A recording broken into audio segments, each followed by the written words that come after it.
后来继续来看台北市文山区有一个11岁小女生，单亲家庭，妈妈爱趁钱，无他家看顾管教，结果这个查囡仔会去公园，下趁家长无注意，骗一寡比较细汉5、6岁的查囡仔的，共骗到公园偏僻的所在，共欺负，用石头共敲，用棍仔共拍，搁会掠人的头去弄壁。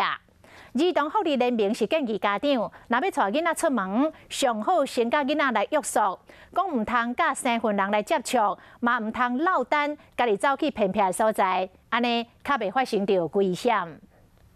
员警对伫牵铁马查某囡仔边啊，伊毋是找无路，无法度转去。有家长报案，囡仔讲这位查某囡仔伫公园甲欺负，受害者共唔压一个人。就是有文山帮的群组里面，然后会有人 po， 就说他被警察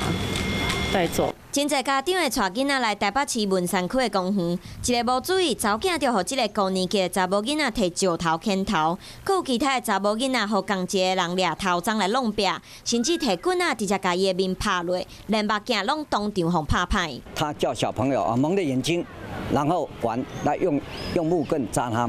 好啊，甚至以后就是说家长不在的话，就骗到从这边我们这边地下停车场嘛，他就骗到地下停车场去比较昏暗的地方，然后就用石头打到头部血流。查某囡仔的妈妈接到通知，赶到派出所回室嘞，嘛讲家己带查某囝真有无力感。亲子教养专线，那各地有一些家庭服务中心，那其实都可以提供这些家长一些比较具体的协助。根据少年事件的处理法，也未12岁行为人无受刑法追诉和审判。目前开少年偏差行为通知单，而且通报教育局、社会局来关辅导。